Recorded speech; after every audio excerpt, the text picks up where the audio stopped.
We often look for strength in the loudest places, but as the body changes, the source of its power must also change. The noise is a distraction. The real answer is quiet, humble, and has been waiting for you all along.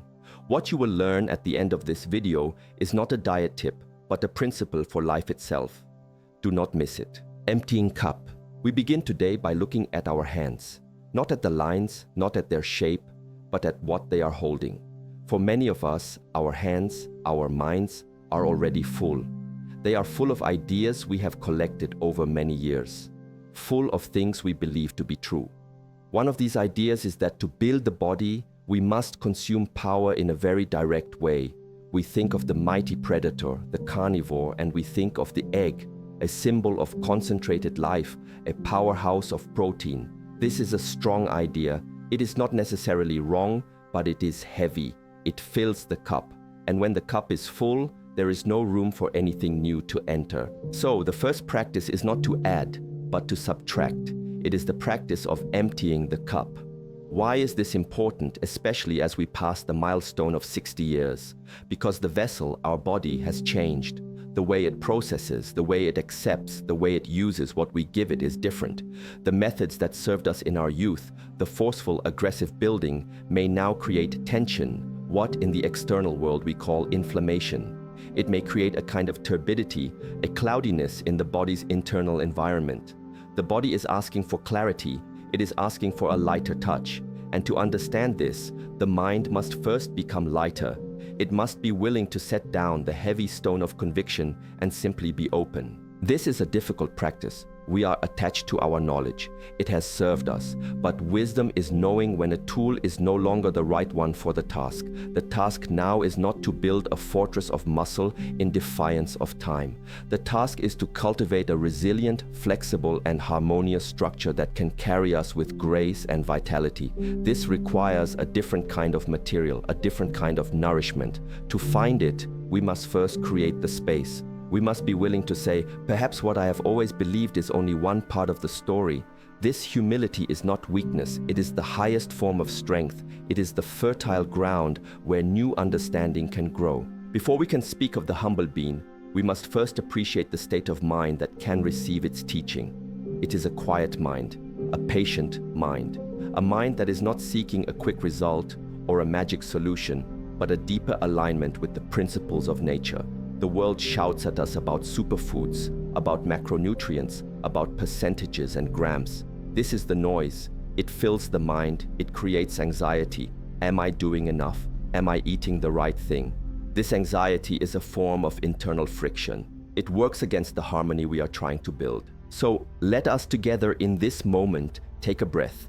And with the exhale, let us imagine setting down one of these heavy ideas. The idea that strength must always be forceful. The idea that what is most potent must be the most obvious. We create a small space of emptiness, of not knowing. And into this space, we can now invite a new guest, a new perspective. This is the foundation. Without this internal clearing, any new information is just more weight, more clutter.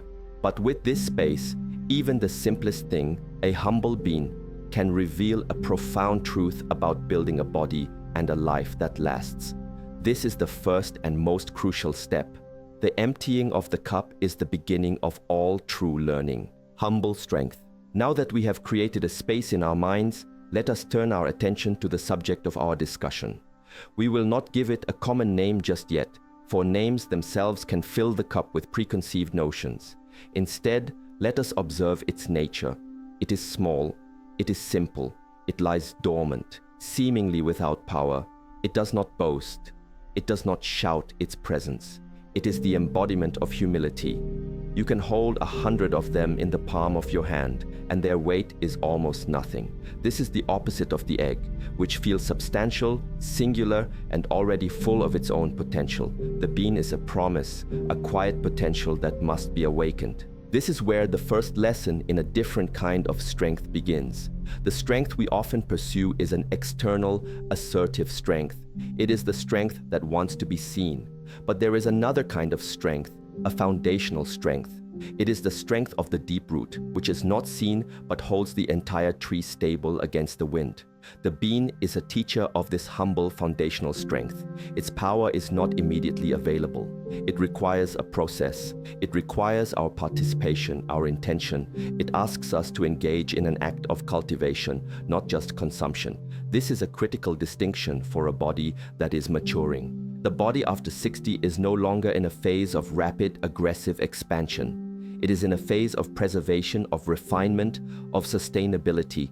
Forcing it to process heavy, complex sources of energy can be like asking an old engine to burn crude oil. It may run, but it produces a great deal of smoke and residue. It creates stress on the entire system. The digestive fire, what we call Agni in some traditions, may not be as fierce as it once was. We must offer it fuel that is easily transformed into clean, pure energy. The humble bean, when prepared with awareness, is precisely this kind of fuel.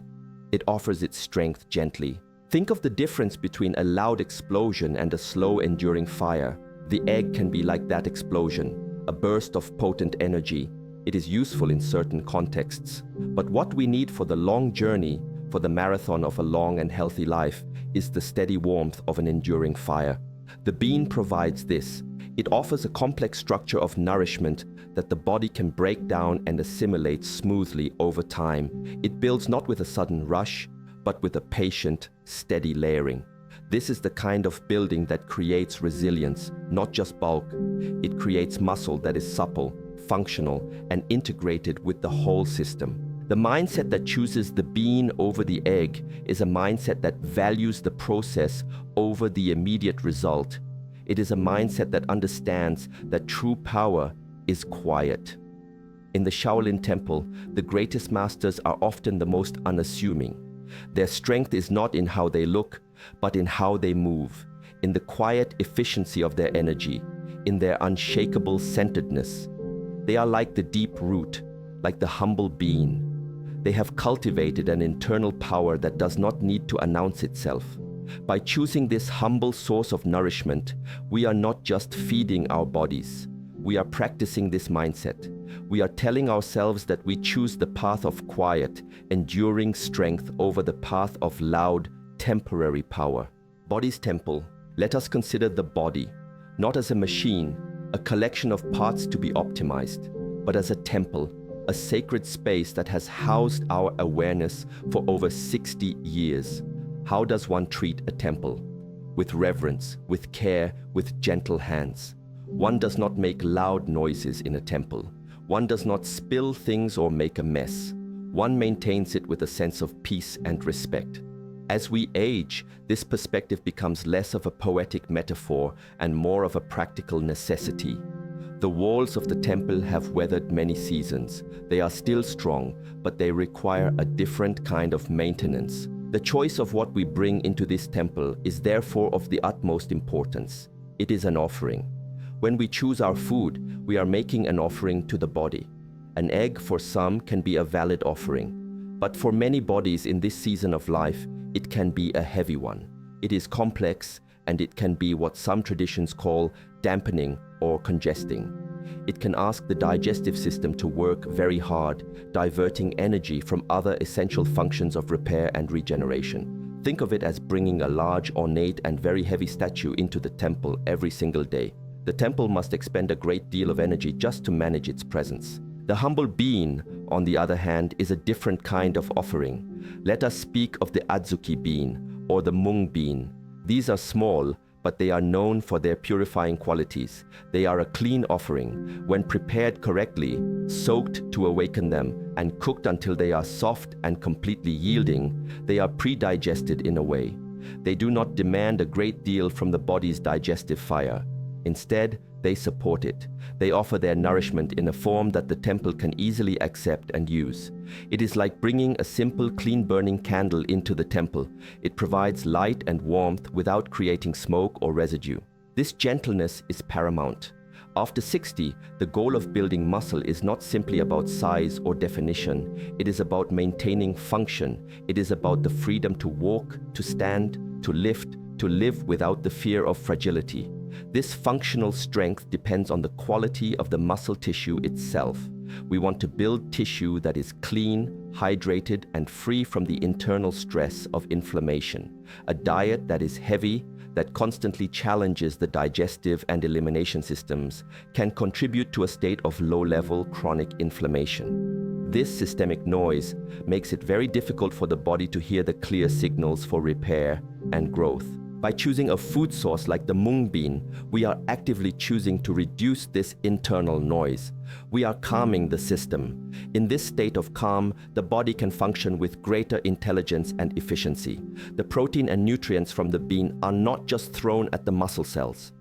They are delivered in a peaceful environment where they can be properly utilized to rebuild and strengthen. This is a profound shift. We move from a mindset of forcing growth to a mindset of allowing growth by creating the ideal conditions for it. We are tending the garden of the body, not waging war upon it. This reverence for the body as a temple is the key. The offering we make should be one that brings peace and clarity, not more work and turmoil. Patient cultivation. Now we arrive at the how. And as with all things in a mindful practice, the how is as important as the what. One does not simply eat the bean, one prepares it, and in this preparation, we find a deep teaching. The process of transforming this small, hard, dormant seed into a source of life-giving nourishment is a meditation in itself.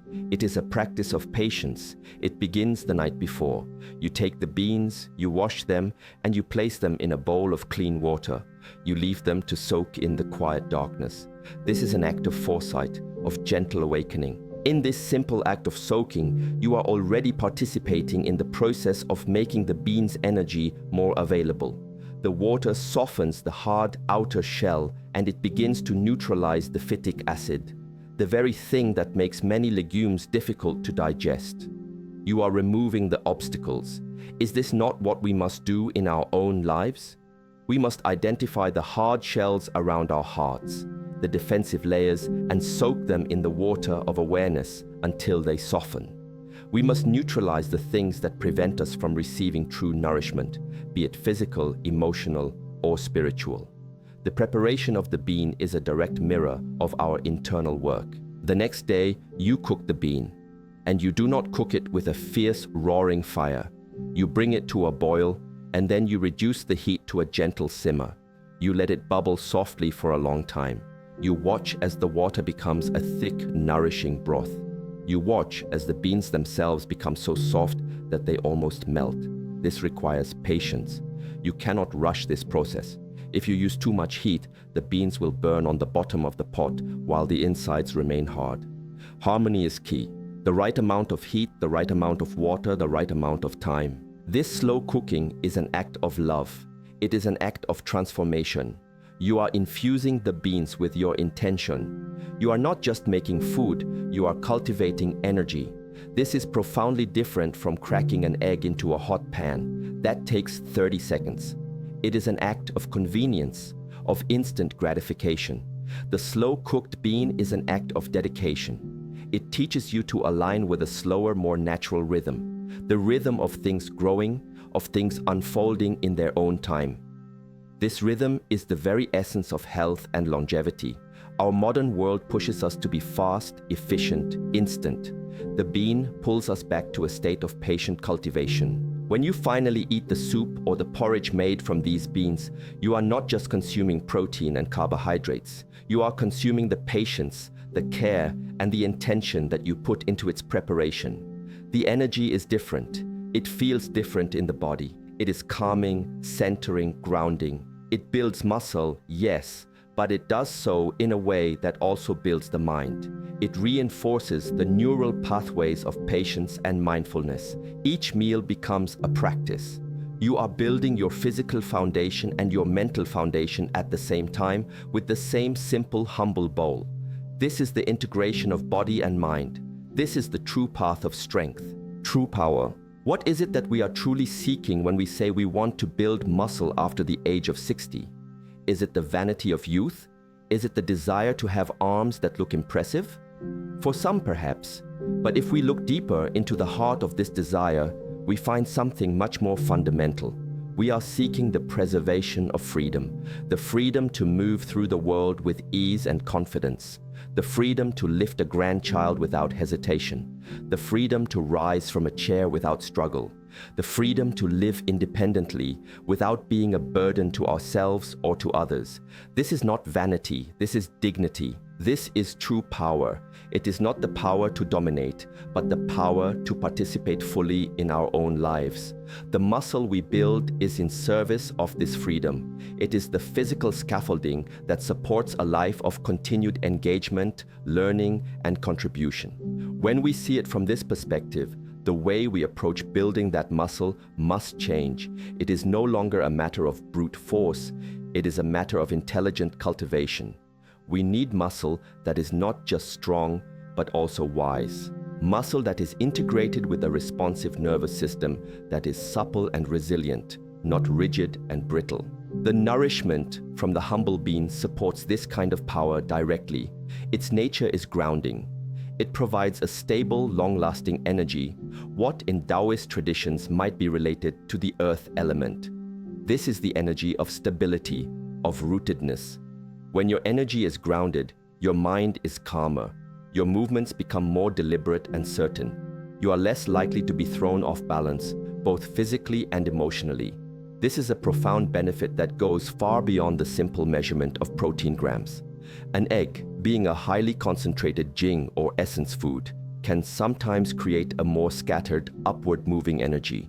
For a young person, this can be beneficial. But for someone seeking stability and calm, the grounding nature of the bean is a wiser choice. Furthermore, the power we seek is not just for our physical practice, our qigong or our walking. It is for the entire day. We need the mental clarity to read, to learn, to connect with loved ones. We need the emotional equilibrium to face challenges with grace. The slow release energy from these well-cooked beans provides a steady fuel for the brain, preventing the crashes and fogs that can come from simpler, faster burning foods. When the body is calm and the energy is stable, the mind can achieve a state of luminous clarity. The strength of the muscle and the clarity of the mind become one and the same.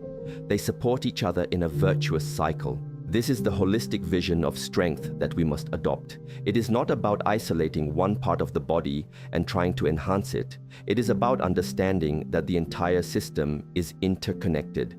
The health of our digestion impacts the quality of our muscle, which impacts the stability of our energy, which impacts the clarity of our mind. True power is the harmonious functioning of this entire system. The humble bean is not a magic pill, but it is a powerful ally because it supports this harmony at every level. It is a food that respects the interconnectedness of our being, and in doing so, it helps us cultivate a power that is authentic, enduring, and truly life-sustaining. Earth's foundation. Let us now take our awareness even deeper, beyond our bodies, beyond our kitchens, and into the earth itself. Where does this humble bean come from? It grows from the soil. It draws its nourishment directly from the Great Mother, the earth. It is a product of stability, of groundedness, of the foundational element that supports all life. Its entire existence is a testament to the power of a firm foundation. This is not a trivial point. The energy signature of our food carries the information of its origin. When we consume the bean, we are, in a very real sense, consuming the stability of the earth. Think of a great tree. Its strength, its ability to reach for the sky, is entirely dependent on the depth and breadth of its root system.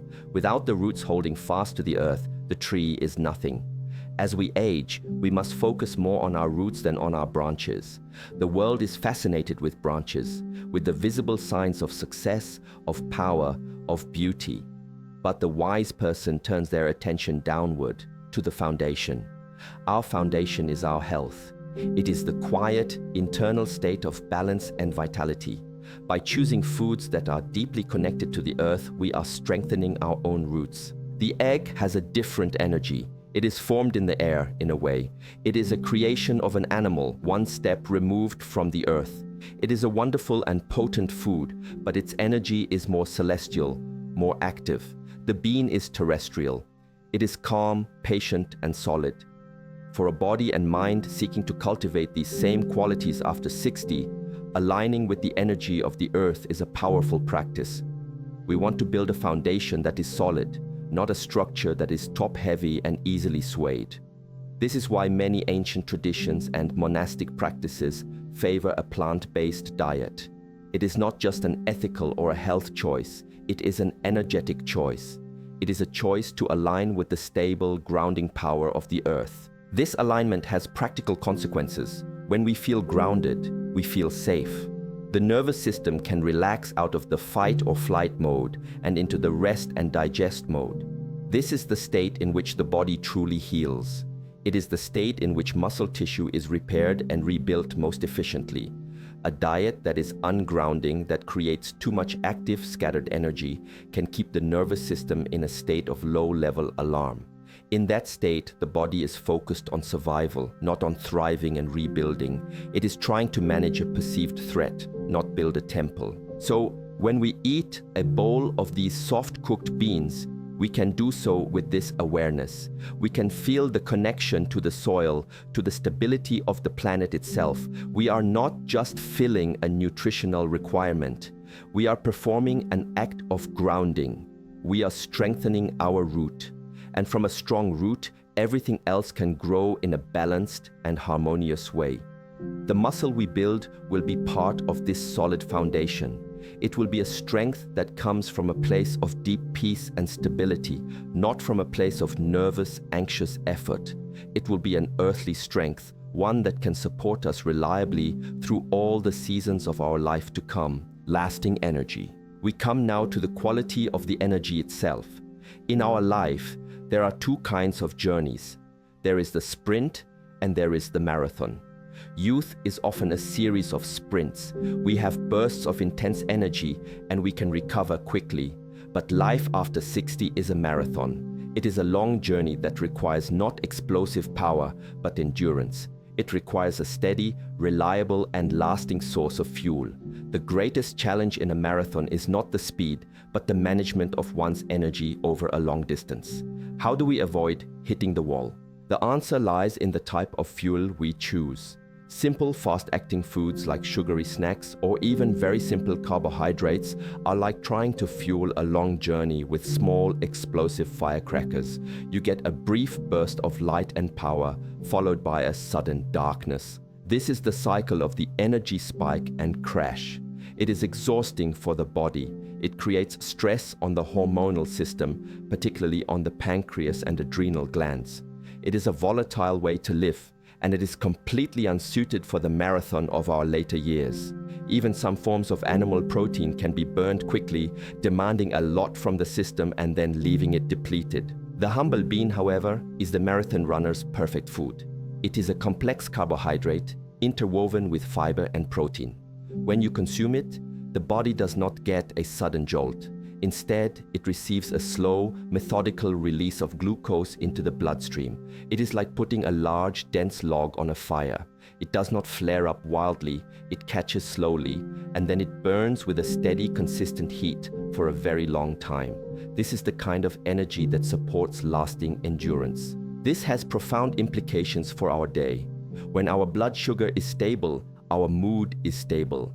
Our concentration is stable. Our physical energy is stable.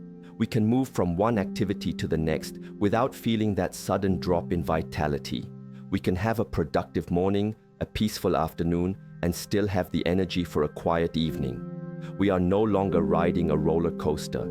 We are floating gently down a calm river. This stability is the bedrock of well-being. From this stable platform, we can build true, functional strength.